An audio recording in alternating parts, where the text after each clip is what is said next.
Hi, I'm Jeff Sweet. Um, Two conversations profoundly shaped my beliefs about what the theater is about. One was a conversation I had when I was doing interviews for my book about Second City, Something Wonderful Right Away, a conversation with Paul Sills, who was the founding director of Second City.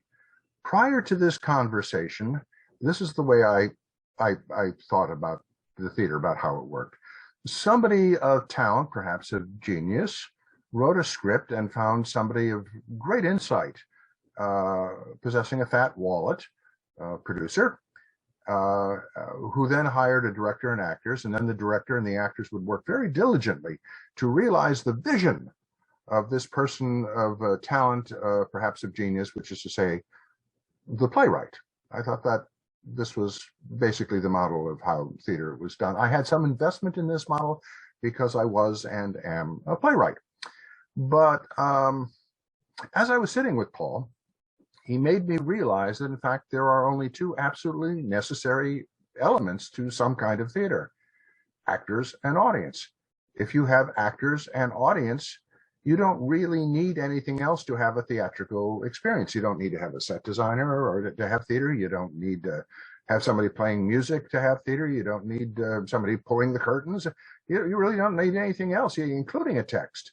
Now, it's often darn useful to have other people, writers, the set designers, composers, because they may help you create something more sustained or interesting or complex or provocative than something that you would, whip up out of the genius of the moment. But the two things that you absolutely have to have, the two irreducible elements for theater, are an audience and people for them to look at. Actors behaving in ways that captivate the audience. So at that point, I realized that I had this idea of my job as a playwright all wrong. My job wasn't to write something that they would interpret to my satisfaction. My job was to serve the actors, to make the actors look good, to come up with opportunities for actors to create compelling behavior in front of the audience. I don't think it's an accident that when I made this shift, I started getting my plays produced. Anyway, the other great conversation I had was with someone I wouldn't have expected to learn anything about the theater from. I was doing a lot of freelance interviews for various magazines at the time, and at one point I was assigned to interview Louis L'Amour. He was a hugely popular author of westerns. A website I just consulted said that he wrote over 100 novels. He wrote them with great facility in a very simple, clear style. He sold millions of copies. But under normal circumstances, his work wouldn't have been my choice of subject matter. But I read and enjoyed some of his books in preparation for meeting him. And I went to his house in Westwood, which is sort of a ritzy area in Los Angeles near UCLA. And I had a very happy afternoon talking with him. And here's what he said that grabbed me. For some reason, he started talking about how when Native Americans went out on hunting parties or battle, they knew that when they came back to the village, they had a responsibility to relate the events that they had witnessed or participated in, to relate these events to their community, to the people back home. It was part of their job to come back and report on what they had done in the name of the community. Since they didn't have written language, and so couldn't say, put up posters or crank out a newsletter. And since it wouldn't be terribly efficient to go one-on-one with individual, members of the community and say, I did this and so did that, they would gather everybody together in a central meeting place and reenact for the community the events of the hunt or the battle. And maybe saying to a friend, hey, you be the buffalo, and then reenacting how they stalked the buffalo. When I heard that, I suddenly realized that the performers who were doing this were simultaneously fulfilling the functions of both actors and journalists. Actors because they were performing, journalists because they were conveying news, reporting on events that they witnessed or participated in. And I began to realize, oh, the actor was originally society's journalist. I mean, the actors were originally journalists. They were there to tell these stories. these stories of things that had happened and then all of a sudden, all sorts of things started falling into place. I started thinking about who the great playwrights were, what their backgrounds were, mostly.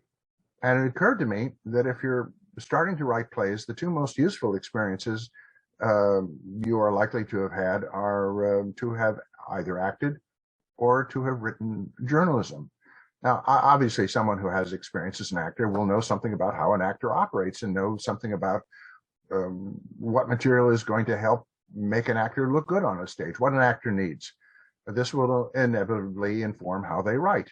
They can test their material against their own instincts as a performer.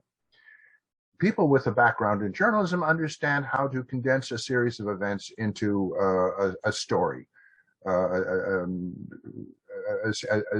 series of units of information that are linked by cause and effect. If they've written feature articles, they also understand how to start a story. See, when journalists would write feature articles, there is something in the first paragraph that grabs your attention, that makes you want to read to the end of the story. That's a pretty useful technique to bring to beginning a play, raising something at the beginning that motivates the audience to want to stay with you till the end. Now, I'm not saying that people who come from other backgrounds can't write plays, but I am saying that having a background in acting or journalism is a particular advantage. I will also say that I find that people with literary backgrounds have a greater problem in adapting when they try to write plays. Fiction writers and poets tend to think that everything is done with words because that's what they use creating their work. That's their material, words which are read by their audience. But acting is not primarily about words. It's about behavior. The audience is sitting there watching behavior. Frequently, the words that the characters say float on top of this behavior, and frequently the behavior contradicts the words. Now, a lot of major American novelists have had a great deal of difficulty adapting to playwriting. Ernest Hemingway, The Fifth Column, not a good play. Faulkner's Requiem for a Nun, not a good play. John Updike, Saul Bellow, Joseph Heller, they all tried to write plays and came up short. Just as I don't find that there are very many playwrights who have written really good novels. There are a few exceptions to this. The big American exception is Thornton Wilder, who, by the way, won Pulitzer Prizes for both fiction and playwriting. He wrote an article describing the different challenges of writing fiction and plays. It's a great article, and he's absolutely right. He talks about how a lot of fiction is written in the past tense, but the plays are written in the present tense. I think that's a terribly important idea. And in fact, that's what I'm going to talk about next time, the present tense and why it's central to dramatic writing.